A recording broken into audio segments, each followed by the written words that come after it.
Denise Sakuze Skaze, Hadi Sootsen, Bet Onzu, Travis Holyk Sathni, Sabuzi Biskai Sathni.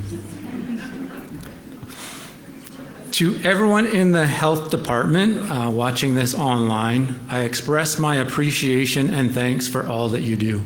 Snachalya.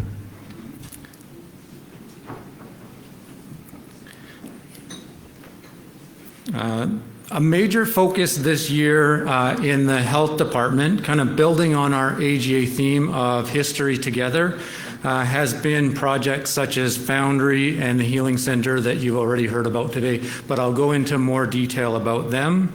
And a lot of work has been done on committees determining what services will look like when these centers open. So a lot of work in those areas. It takes a lot of work to cost things out for positions at the center. Warner said 60, it's actually 80 people that we're looking to hire, so quite ambitious also with our work around human resources to make sure that we have the staff there and then also the dollars. So I'll get into that a little bit more. The other focus that you'll see in the presentation has been implementing things that we've heard from the health transfer evaluation and the health planning. So I'll get into that into a little more detail. I also wanted to acknowledge, and I kind of have them sitting up front for question period as well, would be our directors within the health program. And so acknowledging Marilyn, Rhoda, Rachel, Tracy Day, and Amy, who's our newest director, and all the work that they do with our teams to make sure that health is functioning well. So again, thank you to that team. I'm really proud of the directors that we do have and how they carry out the vision that we do have for our health services. I mentioned Amy, and this is actually a new department that has started that really came from the health transfer evaluation. And so basically what we're focusing on, what we heard, is that diet and exercise are some things that really are a challenge in the community that need to be addressed. So Amy will be taking the lead on that work. Some of the stuff that she's done early on has been working with UNBC. We've always had challenges around recruiting occupational therapists, and so one of the things that we did do with support from Stellatan First Nation, at other times we have brought the doctors out to Stellatan, and they've done such a fantastic job in hosting. We actually brought the occupational therapy students out, and so Cynthia took them out to the garden and did a lot of work with them. And so that was part of a partnership that we've now started where we also will be working with them around doing different practicums in the community. So building our relationships so that we can incorporate them into the work that we're doing at CSFS. So I think that that's an important piece too in how we recruit, is that we actually bring people in while they're still in school so they can see the cool work that happens at CSFS and think, kind of envisioning themselves being part of that work down the road. Another thing in terms of the health promotion and physical activity that I'll just mention, I often get asked about the hockey tournament, and so things like that, finding unique ways to get people active, will be part of Amy's portfolio. And now that I've thrown that out there, we'll make sure that Amy hosts the hockey tournament. The other thing that I just wanted to kind of highlight is, so in addition to the health transfer evaluation, we're also very fortunate that we have research and innovation tied into the health department, because it enables us to work with the communities and kind of find out the why. So some of the work that we're doing with Sanana and Dr. Pat Camp out of UBC is looking at like some of the chronic disease and like COPD and some of the challenges that people have. So when we talk about about physical activity. In our communities, a number of people, like 67%, reported difficulty breathing while walking up a slight hill. And even before Pat kind of came and did work in our community, we have our research advisory committee, and we said, how many people have trouble walking up a flight of stairs? And almost everyone put up their hand or said, oh yeah, we're smoking. And then we said, we want to look at COPD, and they said, oh, not really an issue in the community. So we kind of used the research to say, well, it is an issue, but it's not something that's kind of been brought to the forefront, and we need to focus on some of these areas. So similarly, like some of the rationales behind challenges that people are facing when they actually are engaging in physical activity. So pain and muscle weakness and just feeling tired and difficulty breathing. So some of this information will help us. I know that Sunana is going out to tackle it in the near future to kind of do some of this work too. And it really helps us in guiding the programming that we will do to know what some of the issues are. So again, some barriers to being active is feeling tired, no motivation, no time, don't know how to do it. And then some of the external factors like weather and season, or no place to exercise, no equipment, lack of money, no one to teach, no child care available. Like we're actually then being able to design some programming or look for grants that are out there around exercise equipment or gym equipment to support the community so that people can be more active in their communities. The other thing as a department that we're doing, and a huge thanks to Elizabeth and Jana who put these type of graphs together, is on a quarterly basis we're sharing information back to the community about some of the things that we're seeing around overall health. So things like medications that are ordered. From those medications we know some of the chronic diseases that our communities are facing. We also look directly at the number of people within our electronic medical record that are having certain chronic diseases, and we provide this snapshot back to the community in the hopes that the communities have a better understanding of the overall health of their population. And we're always open to improving this information or increasing the type of information that we do provide. We provide another report besides this, but Elizabeth puts this together as kind of a quick snapshot that people can see what's going on with the general health, and that's provided to each of our nations.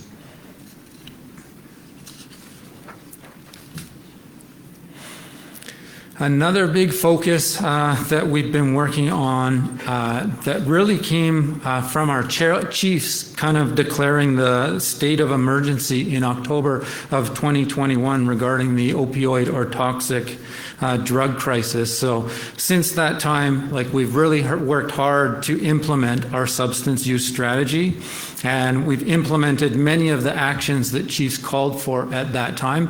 Still ongoing, obviously, but basically the crisis is growing, and I really do again shout out to our teams that when we talk about recruitment and retention, one of the challenges is the things that they are seeing on the street and the number of deaths kind of on a daily or weekly basis where they are even trying to resuscitate people on the streets, and kind of how we have to support our workers that are seeing those things. I know in the community I'm kind of saying something that you already know because you're facing that when it is your community members, but our frontline workers are also feeling the impacts of that.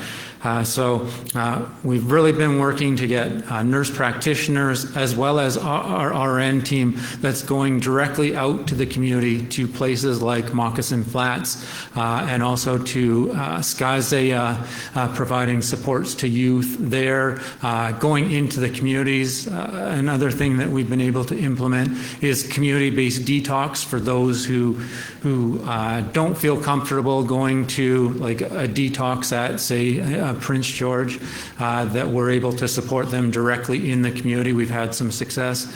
I know at Ormond Lake, our team just went there, so Sherry Sherba and Colleen Booth were at Ormond Lake supporting people through detox at Ormond Lake. So we're trying to find better ways of providing the care that we do. Other things that team is working on, like as far as the overall strategy, is decreasing drug-related harm, so HIV, heart and blood infections, STIs, so supporting people at a community level, delivering CSFS-led in-community presentations on substance use. So just let me know, that team's more than willing to go. I know Chief Maureen, even at one time, we did have Tracy and her team going, and part of it was just building that familiarity with the team so that so much of what we do is relationship-based, so that people feel comfortable with our service providers, that a number of them are based in Prince George, but more than willing to go to the community. We also have a pharmacist supporting education for community pharmacists. So a lot of what we're doing in terms of OAT therapy, so opioid agonist therapy, as well as other therapies, really requires having the right resources at a community level, and so we've been doing that work, as well as I know our team has been doing workshops in the community to gain better understanding as well.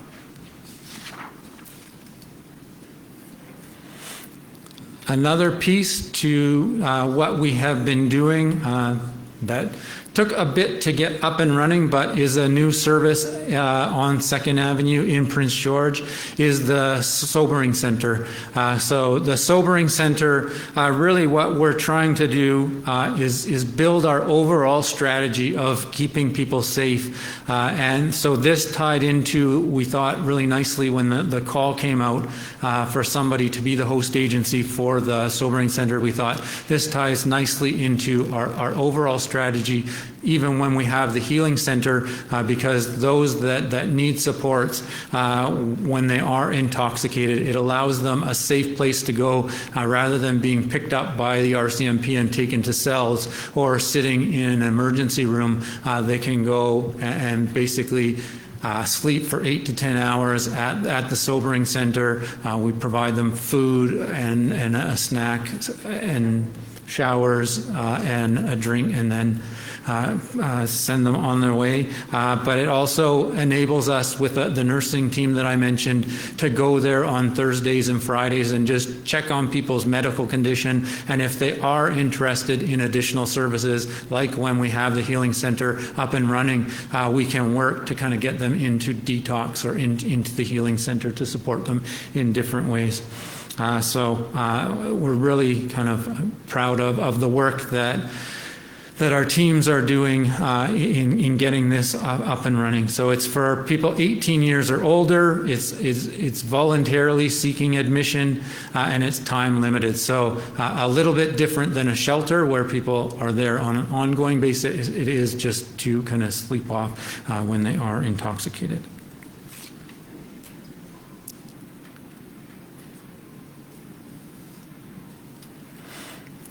The next piece that Warner and others have touched on that I thought I would touch on as well is the Healing Center, the operational side. So the first thing is, if you build it, they will come. The second is designing what will it look like when they come? So in terms of the employees, in terms of the activities, so Marilyn and Christina and her team have been working on, like, what will the healing side of things look like? Tracy and her team through different working groups, we've been determining what will the detox, which was a big part of what the chiefs want, what will that look like? What will the staffing model look like? And what will that all cost? So we developed the WG is working group, same as the first, but we've developed working groups to put all of this together.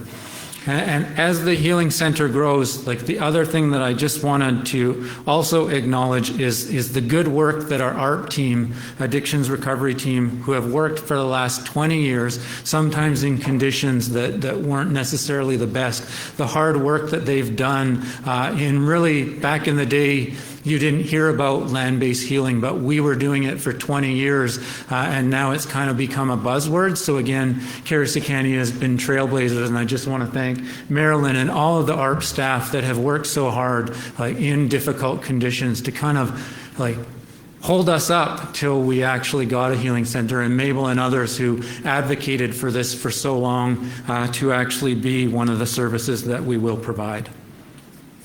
So yeah, I think I touched enough on like the service delivery that it will be a 10-bed detox and a 36-bed healing center.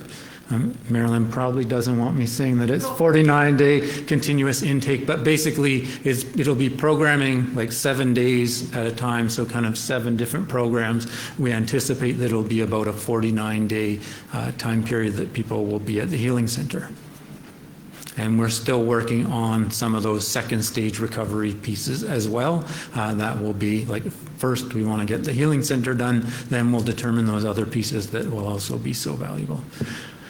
So this is just to give you an idea of when we, like all of this is broken down into the schedules on a 24-hour period, because this is also something new to Carriacou County Family Services that hasn't really operated on a 24-hour-a-day, 7-day-a-week model.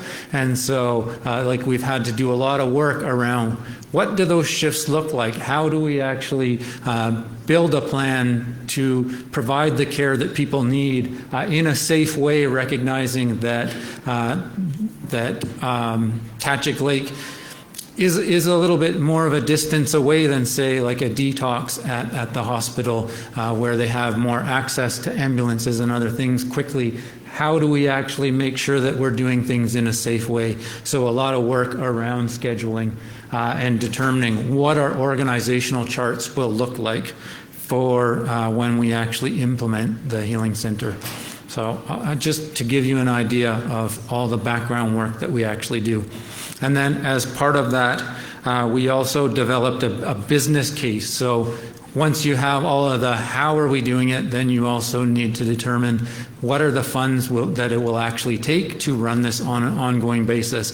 And so we've put all of that together into a business model that we've shared with our partners such as FNHA, ISC, Northern Health, to say, like, what is it going to look like in terms of your contributions to get this all going.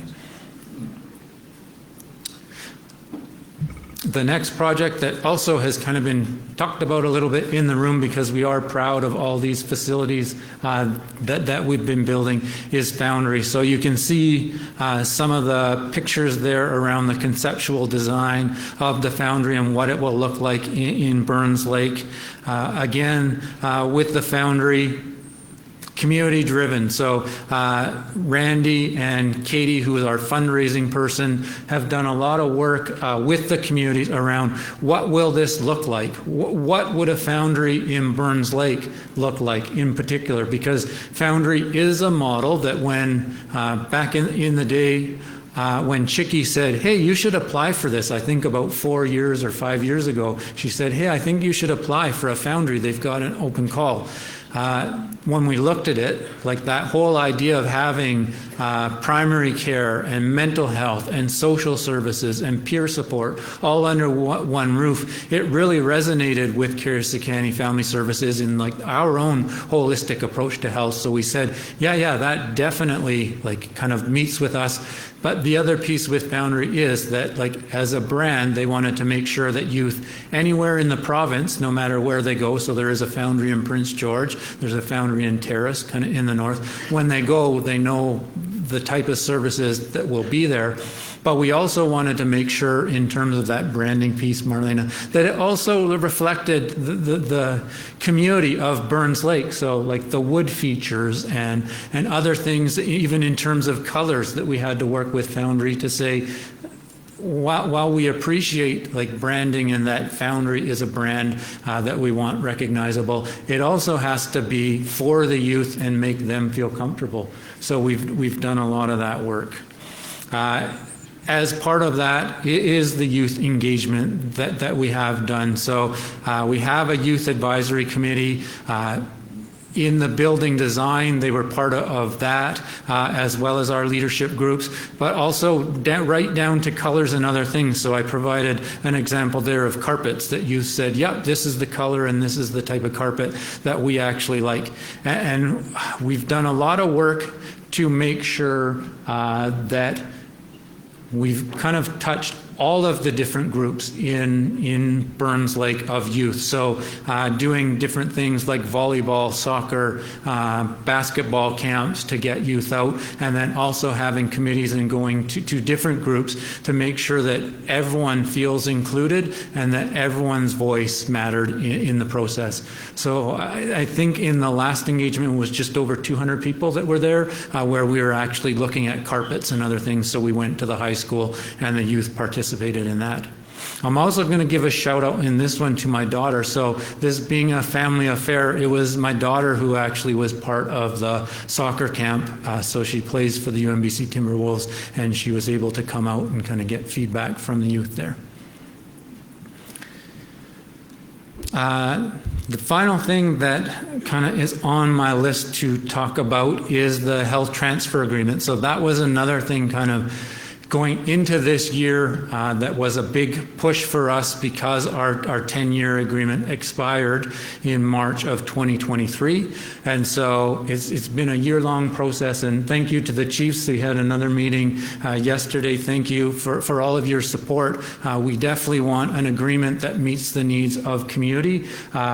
Typically, the agreements are percentage increases, and our QI team did a lot, and Rhoda through health fairs and other places did a lot of work with the communities to say what are the actual needs. And I do find that, like, even in the meeting yesterday when I was able to say, well, is TACLA that's requesting a paramedic, or like the dentistry that Chief Karina Lewin has been so passionate about in the community of Burns Lake, we're able to really tie it to that plan to say this is our rationale for why we're requesting the things that we are, and we, again, almost like the other business plans, we are able to cost that out and say this is actually what it will cost. So from that principle of substantive equality, equal rights and opportunities and outcomes for all people, we're able to say this is what it will be in terms of the services that we will be providing, rather than just a percentage increase, that it's based on actual need. And then the final thing that I'm going to leave you with is that I did ask individuals to share comments and feedback, and so I just have one comment from a community member that highlights the importance of the work that's being done in a culturally safe manner, both in research and in healthcare. So I'll read this out. Snachalya CSFS for your dedication to research. Your research has increased our access to safe, quality, and timely health services. I've experienced trauma throughout my life, such as sexual and physical assault. These experiences negatively impact my overall well-being emotionally, mentally, and physically.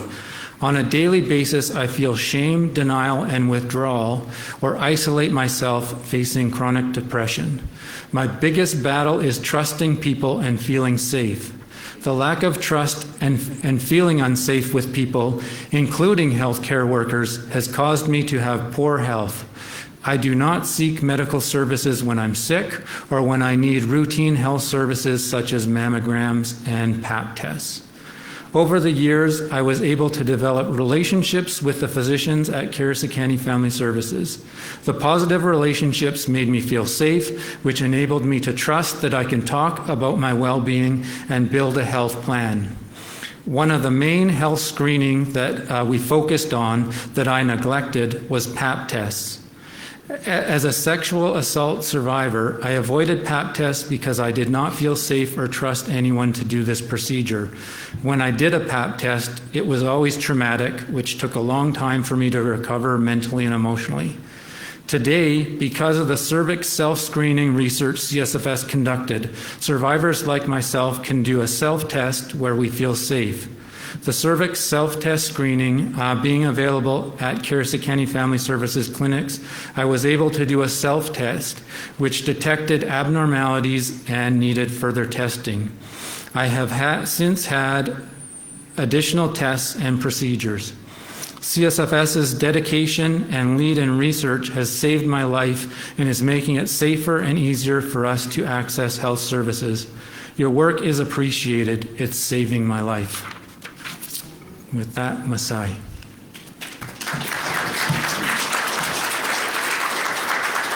Questions? All right, thank you, Travis. So we have some time for questions.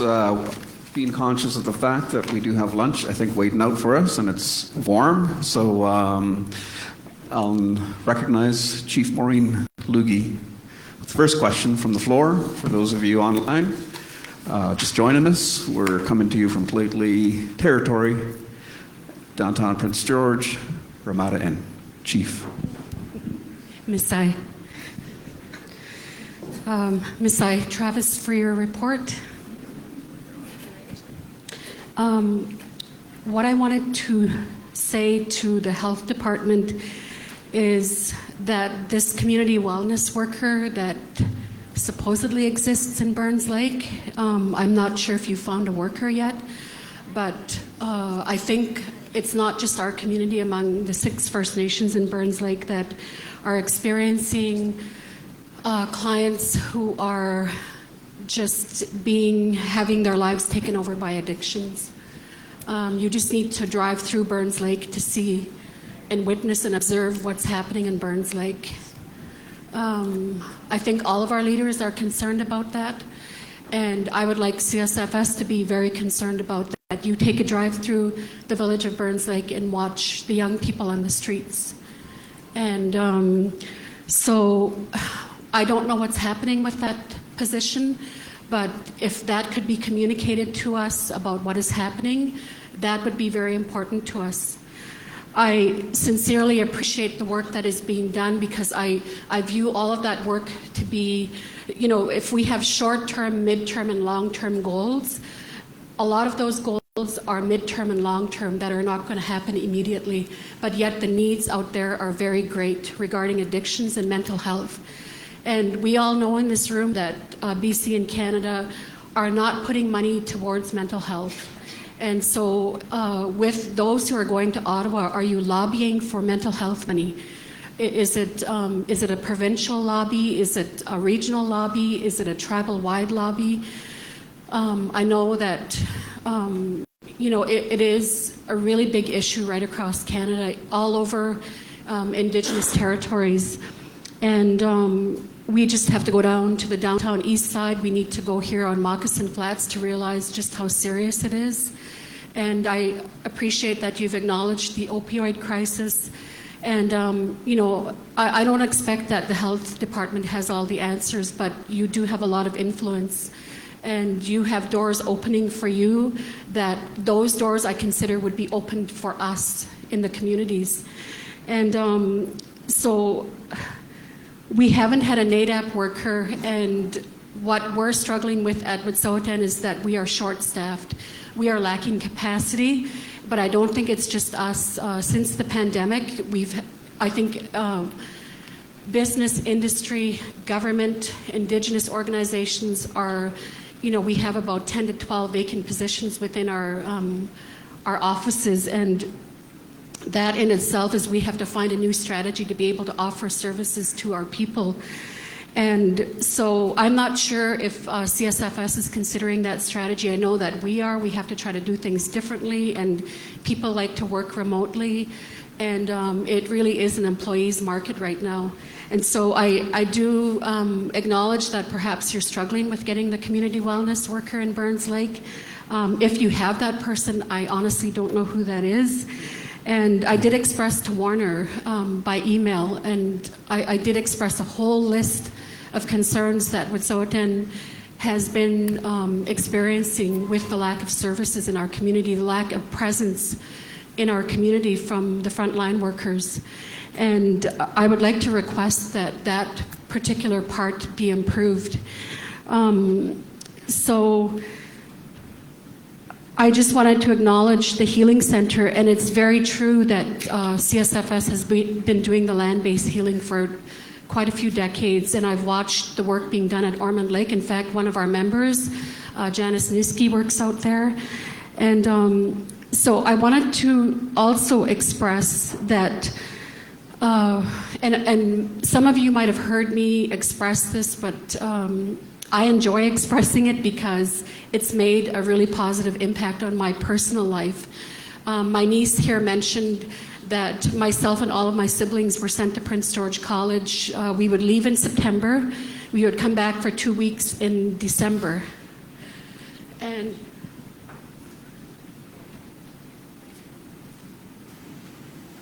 we would go back from January to June.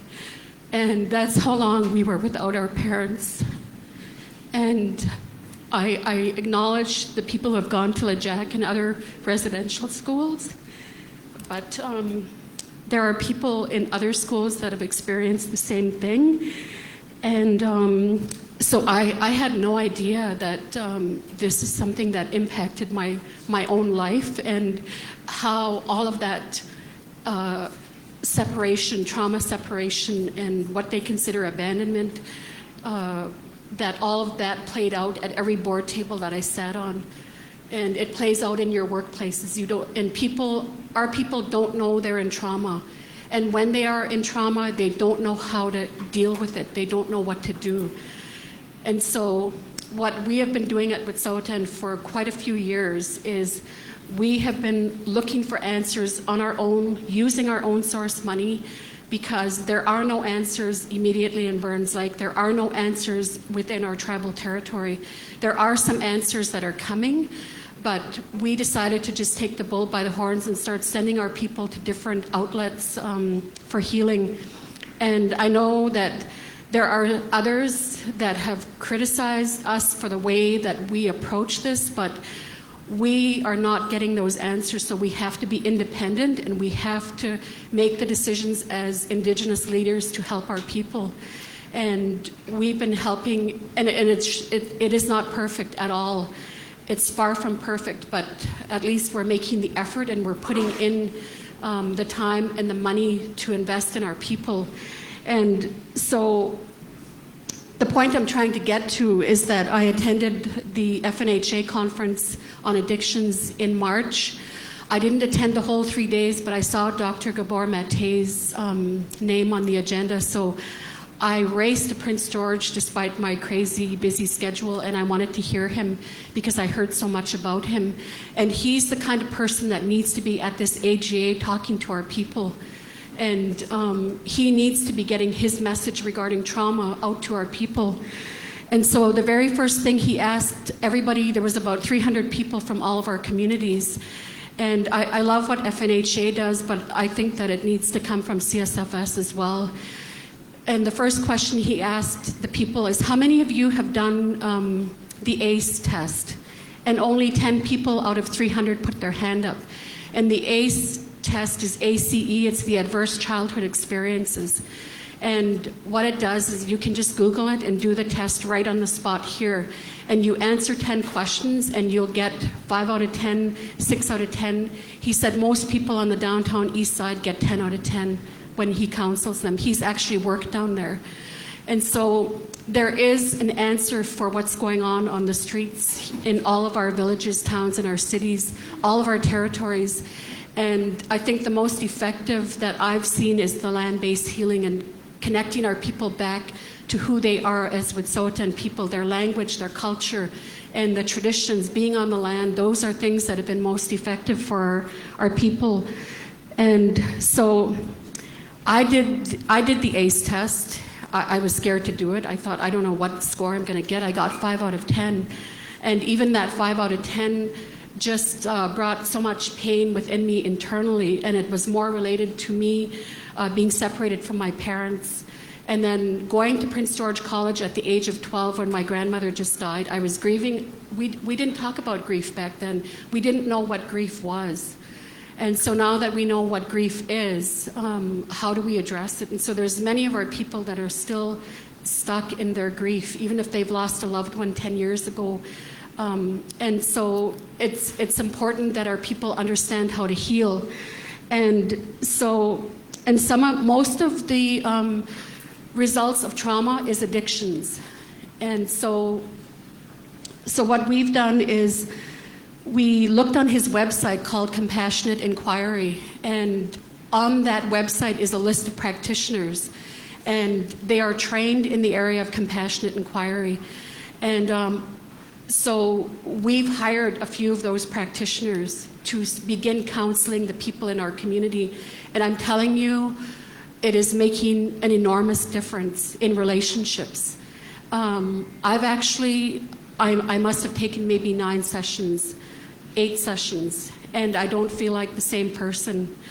And I feel like it's any triggers, that if I'm being triggered by something, by a person or a situation, I no longer feel that within me. And there's some people out there in our communities that are hurting terribly, and they don't know what to do with that pain internally and within their spirit, soul, and body. And I think that's what's happening in our villages and our towns, on Moccasin Flats and the downtown east side. And so I would like to recommend to you, Travis, that you look into this for our people, and that you bring in that training for the compassionate inquiry. It's available online. And I think they're doing an intake in February. And I believe that all of our frontline workers, all of your frontline workers need to be trained in this, because it is a way to get to the people in our communities that don't even know they're in trauma. And it will also, I think that for me as an elected leader, as the chief of my community, I feel it's important for me that I need to heal, so that in order for me to help my people and allow them to heal, I need to do the work myself. And then I will understand and know how to help the people. And so we're training one of our frontline workers in compassionate inquiry, and it's changing his life enormously. And the work of, the second thing is that the work that Janine and Richard Sampson are doing, the Ember of Hope, we brought them into our community in the first week of October. And the people in our community are so grateful that the Chief and Council took the time and the money to invest it in their healing. And we're just sending out a link for them to give the feedback to us about what this workshop has done for them. And so Janine and Richard are independent. They both went to school specifically to address the healing of our people, and I just have so much admiration and respect for the work that they do. And this is the work that needs to happen within our communities. And so they had one last week, a couple of weeks in October. And so I would like to recommend that CSFS consider partnering with them. And Pignata has already partnered with them, and they're not an organization that deals with health or mental health, but they're able to provide the money to help to pay for some of the clients in their seats. And so I think what our people love about Janine and Richard's work is that it is Indigenous-led, and we need to have more people in our communities that are Indigenous and that are qualified and trained to help the people deal with the trauma. So I didn't see anything about trauma within this report, and I would like to urge you and all of your whole department to consider that this trauma is part of mental health. And do we have people in our communities that are living up to their greatest potential? Are they living up to their potential?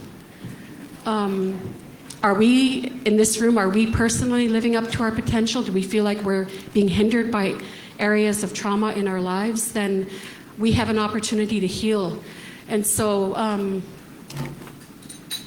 I just see people passing you notes after notes while I'm speaking. It's quite distracting. So, but anyway, I just want to say thank you to you for your report. And then the last point I want to make, Travis, is that I like the work that you guys are doing, and I expressed to Warner at the meeting at the end of March that I appreciate you guys doing the negotiations on our behalf with these 10-year agreements, but you know what?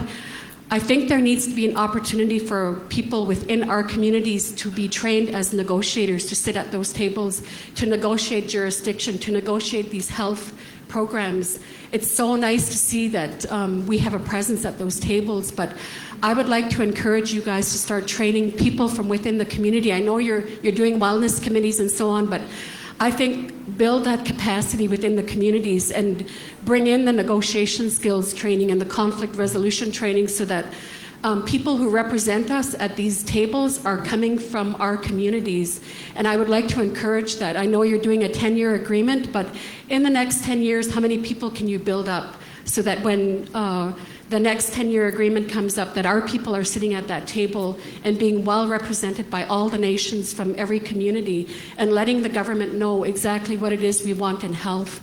So I just want to express that as a suggestion and a recommendation. And it's not to say that, the negotiators aren't doing a good job, but I just want to be sure that if we're going to be holistic and we're going to be Indigenous-led, we're going to be having our people move forward as an Indigenous organization, then it needs to be our people at those tables as well. Masai. Thank you, Chief. Bouquets and recommendations coming from the Chief. Important topic. I'll get Travis to reply to the extent that he can on Maureen's comments, Chief Maureen's comments. Yeah, and we do have to break for lunch. And I was just going to say, I see Mabel's hand. Mabel, there's a lineup of people. So communications, can you make sure that the hands are up in order so that after Travis answers Chief Maureen's question, we can make sure that we get to it. But we are only going to take Chief Maureen's question at this time and then the rest after lunch because lunch is waiting. Exactly what I was going to say. Thank you, Marilyn. You're such a good trainer, Dave. Yeah, Like, look yes. at me. Capacity building is what it's called, right? All right, Travis, fire away. Okay, well, I'll start, and then Marilyn can probably answer too. So the first question, Chief Lugie, in terms of the wellness worker, correct, that is not filled in Burns Lake, and we face the same challenges of the labor market that everyone is facing in terms of hiring to all of the different positions that we do have. We have looked at, as you kind of touched on, that balance of virtual care and in-person care, recognizing that some of our youth actually do prefer to speak to somebody online, but there is still those that want to see people, and I think even you touched on it when you said, like, we want to see people visible in the community. So we are trying to find that balance of being present in the community with schedules and other things in terms of how we're structuring people's contracts. And sometimes the challenge becomes that people say we want to work virtually, and we have to say, well, unfortunately, this is a position that people do want in the community, and so that won't work out, but we do try to find that balance. You touched on NADAP as well, so kind of short and long term, there is, in what we have been negotiating, NADAP workers for each community, and we do see that as a short-term and a long-term strategy because we will be providing additional training to those NADAP workers at the healing center as being a center of excellence. And the other thing that we do want to do is make sure that people are supported through that second stage recovery and back into the community. So we want to make sure that we have enough workers to support people at a community level so that the healing center basically isn't just a healing center in Tachik Lake. Its reach is our entire community. So that is in the planning, but that still is something that we're negotiating with FNHA. You asked kind of made a point about advocating. So yes, absolutely, like at different levels of government, Warner and also the chiefs, I know there's a meeting next week, and we did talk about the Minister of Mental Health and Addictions and others, making sure that we are advocating for those dollars to get on the ground to the people that need them the most. So definitely that's something that's part of our strategy. It wasn't in my presentation, but absolutely in everything that we do, trauma-informed practice, and also just like, I think Marilyn could speak to it too, but like that trauma piece is part of what's built into the curriculum and the way that we will be providing care at the Healing Center, as well as kind of what we already do at Ormond Lake, our mental health therapists and others. a big thing that I've heard both times when you've spoken is about that training and capacity. And so definitely like we can work that into the work that we're doing to make sure that like as we're building out programs that we're training community members to be part of those programs. We have done that through things like the social work program that we've done and others at Kirisakani, trying to lift up community members. We are looking at a nursing cohort as well, so like doing different things to actually train people from the community. One of the notes that was handed to me says some staff have taken compassionate inquiry and we're working with Tom to provide this training to staff and community, so that's something that's underway as well. I think that's all of the pieces that I could remember, but maybe Marilyn could speak to a couple as well. Yeah, for the wellness workers positions, like Travis said, we are like everybody else and we can't find the people to do the work. And then when we do, we partnered with NVIT to do the IHS, the Indigenous Human Service Worker Certificate. That cohort graduated and then immediately moved on to other positions in other places. We have another cohort that's graduating in January, but we sort of anticipate the same thing. So when we look at our healing center and the opportunities that can bring, being able to reach out to communities saying, who is it that you want to train to do addictions work, and giving them ground level face value time in our treatment centers to go back and work in community, because addictions work is hard and it's systemic. It's not just the treatment center. There has to be that aftercare in community or wherever client is going back to. So working to train people that are in our community, people that are going to stay in our community to do the work that we need them to do, and paying them at appropriate levels. So those are things that we are talking about, and we do recognize the need. But addictions work is very, very hard. When you're talking about addictions, you're talking about trauma, and when you're talking about trauma, you're talking about the sexual abuse epidemic that's in every single community across Canada, not just Indigenous, but all of our municipalities as well. So it's a lot of hard work, and we desperately need people, and we are making plans to try and get more people. So for the folks online, I'm just going to hand over the mic to Mabel. Louis. Thank you, David. Mabel Louis, currently back at CSFS as Executive Director of Jurisdiction. And previous to that, I was the Health Director for about 20 years before Travis's time. And before me, the Health Director was Dr. Bob Smith. I don't know if many of you remember him. He really helped build the health programs as it is now, along with a committee, I think, with Chief Corina Lewin, Marilyn Vickers, and there was Marilyn T.G.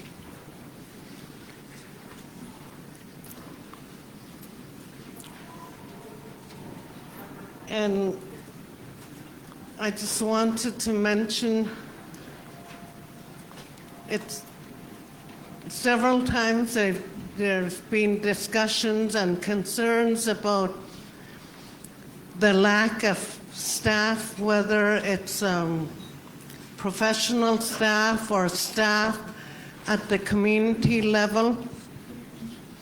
And I realize that is a big concern.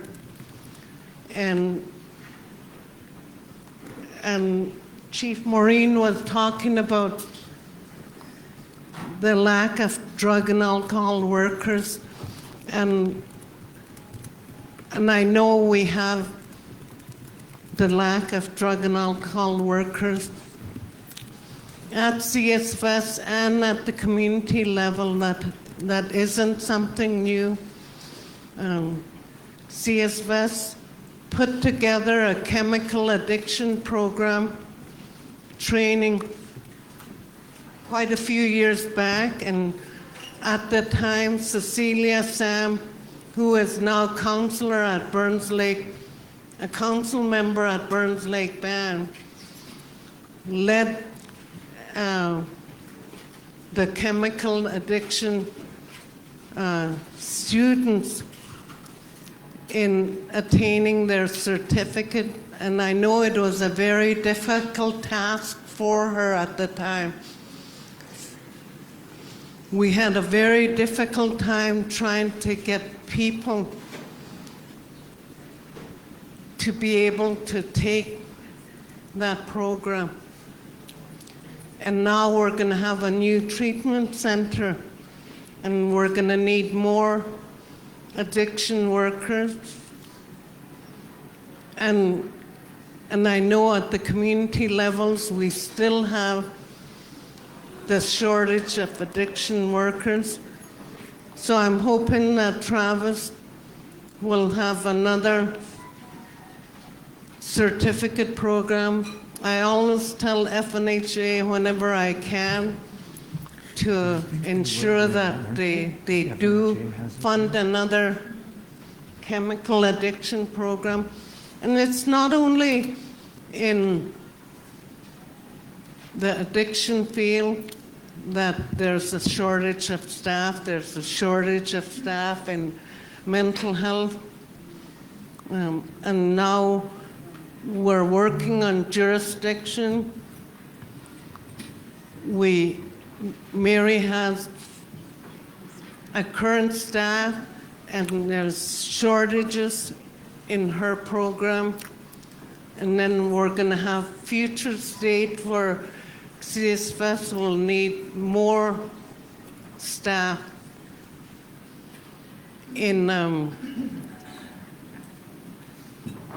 for the programs, and also the bands will need trained people as well. So I don't think it's a problem that CSFS can make go away on its own. We also need the bands to partner with us to develop the different training programs that are required at the band level and at CSFS to build capacity. And then Travis made mention about land-based healing being a buzzword now, and I agree with him. And he mentioned how Ormond Lake began the first land-based healing program. Ormond Lake and Cheslada, and it was all because of the addiction recovery program.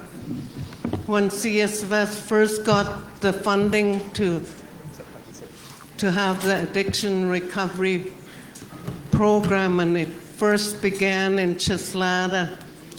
When we first got the money, Cheslada had it within their lands for a few years, and then the elders met and decided to transfer that program to Ormond Lake, and that's where it stayed.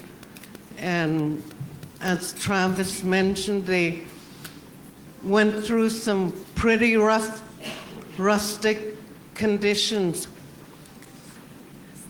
And CSFS, over the years, with the managers that were in the addiction recovery program, every year with cooperation and partnership with Notley, did things to try and bring the camp up to the standards that it is now. And without Notley's cooperation and partnership that would have never happened. And then now the ARP team will have state-of-the-art facilities in Tatchak, which is so good. And then in terms of trauma, I just wanted to remind people here and our online participants that Christina Brazzoni and Marilyn Jensen way back began talking about trauma and how they would have the mental health practitioners utilizing trauma-informed care within the addiction recovery program and the mental health clinicians. And way back, we used to have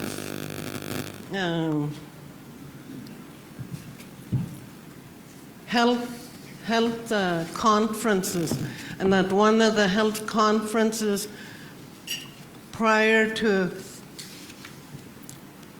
I think, in having trauma-informed care inclusive of mental health, we had Gabriel Mate here at a conference which was standing room only, and everybody really enjoyed it.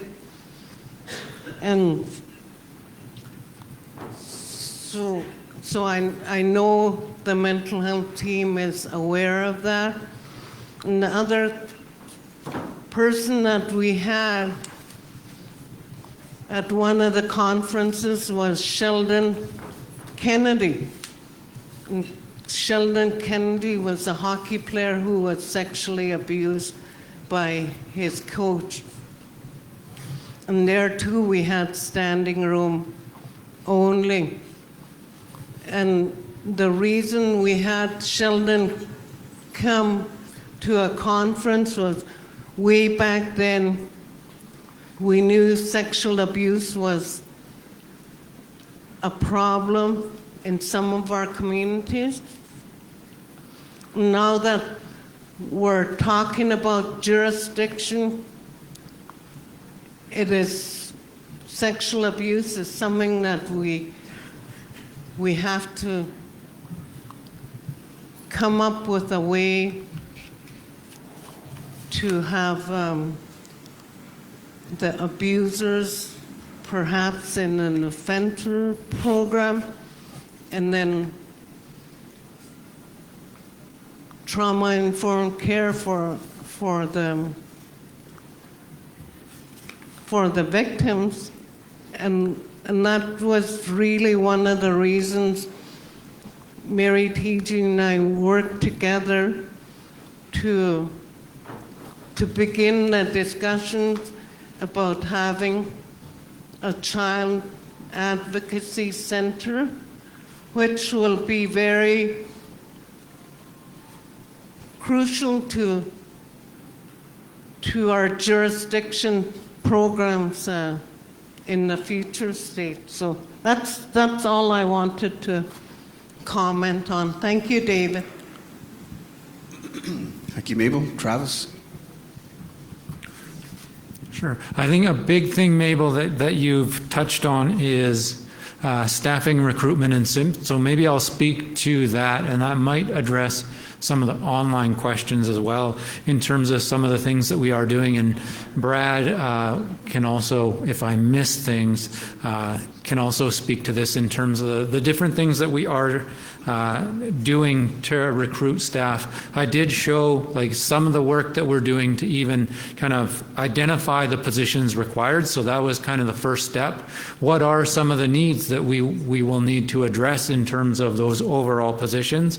So we've done that on spreadsheets to kind of determine what are the needs. We've done that across the board, so not just in mental health, but across the board, nursing, on Mary's team in child welfare as well, kind of doing workforce planning so that we know like what are the positions we need to fill, and kind of doing it over a timeline too of when will those individuals be needed. The other thing that we've added within Brad's team, and I feel like I'm speaking a bit for Brad, but recruitment analytics, so that we know like where are we actually attracting people from, like what are we getting as far as the best bang for our buck on the ways that we are recruiting, so that we can kind of put more attention into those areas. At CSFS, we instituted a referral bonus too. So if somebody working at CSFS knows of a nurse or a mental health clinician or other positions that we're having a challenging time recruiting, and they refer someone, they get a bonus for that recruitment if the person is hired. We've also looked at creative and flexible scheduling options. So I know that like kind of like different schedules for people, and then we did touch even before the break around some of the virtual work too. So a blend of in-person and virtual work. Mabel, we definitely have been pursuing with FNHA the training programs, including CHAD, and it's my understanding that FNHA is going to be running additional programs such as CHAD, and we know that that needs to be ongoing, because I think before the break, Marilyn also talked about the fact that sometimes we train people, they gain the skills, and then they move on. So it's that continual training that we need to be looking at too. Other things that we've done is sometimes in terms of flexibility, if somebody needs benefits right away, so they say, well, I'm not sure that I can come to CSFS because benefits start after my probationary period. We've looked at waiving some of those things to try to recruit. We've developed a recruitment calendar to define a timeline for recruitment, to track milestones. It allows us ongoing communication with supervisors in terms of recruitment progress. We've done more kind of, rather than passively waiting for people to apply, we've gone to LinkedIn Recruiter and other places where we're pushing out notifications of jobs and actively trying to recruit people rather than waiting for them to apply to us. I touched on a little bit like the work that we are doing with schools such as UBC, UNBC, UVic, SFU around having practicum placements so that people can come in and see that, oh, actually this is a really good place to work and I really like the work that's being done. We're doing a lot more posting on social media platforms. We also have the campaign that I know Brad will touch on as well, so I won't talk as much about that. And we have used, like where it is a really hard to recruit position, recruitment firms that go out and actively seek people as well. I know in the mental health program, we have worked with some of the contractors that we've hired to try to bring them on as ongoing permanent employees. And so we're doing lots of different things to actively try to recruit people to different positions, because as you said, it's a challenging market. Good. Okay, so let's go online for some questions. So online questions. This one was submitted anonymously. In terms of addictions recovery, is there a difference in how effective a 1-month treatment program is in comparison to a 3-month program? I see so many people falling back into the same destructive patterns after a 1-month program. And you said you want me to challenge my inner Travis or inner Marilyn and Christina, or? Okay, so channeling my inner Marilyn would be that addictions recovery within CSFS is not a one-size-fits-all model, and it's really dependent on the substances being used as well as the individuals involved and kind of where they are on their own journey in terms of healing. But in terms of, you said 1 month versus 3 month, definitely like there are studies out there that show a longer program such as 3 month are more effective than 1 month. And so one of the things that we will be doing, as I addressed in the presentation, is we're looking at a 49-day, so kind of a blend of the both. And being a center of excellence, we'll be doing our own research around the efficacy of the programs that we are being provided. A big piece of what we're doing at the center of excellence, as well as kind of that piece around how successful are we, is the training and management of different staff, because to us it's that second layer when people go home or supporting people that really will be key to their success. So looking at placements where people would get that secondary recovery home model, which again I touched on, like the NADAP workers and others that will be supporting people in that transition, because sometimes when people go home, they're back into some of those influences that got them to where they are. So we know we need to provide those supports at a community level for our program to be as successful as it can be. There you go. Thank you, Travis. So we'll go to 2 more questions online, then we'll move on to the next agenda item.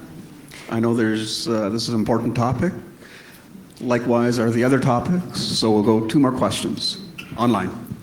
How are you looking to improve the communication between CSFS, band offices, and health centers? Okay.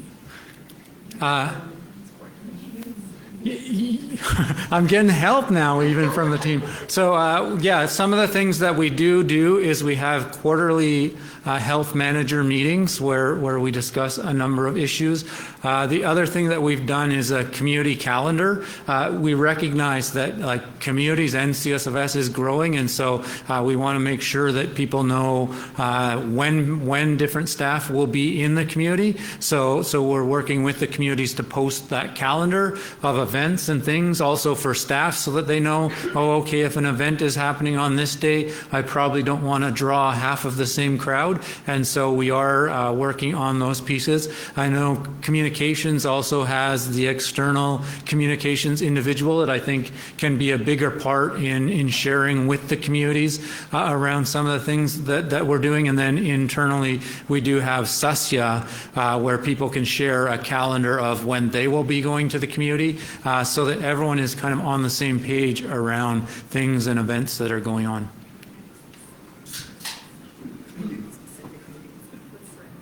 Okay, and Rhoda is saying she has community-specific meetings. Well, we do, yeah. But I know Rhoda meets regularly with the communities to have an understanding of what's going on and kind of determine the health service needs, but also big events that might be going on like health fairs. And Rhoda keeps us informed of this is the date for the health fair, so that it's two-way communication with the band and CSFS. That's all. Thank you. All right, so that concludes the questions for the health Travis's segment. And next up, we have to move on with... any other questions online will be answered online. All right, so you will not be forgotten. So thank you, Travis.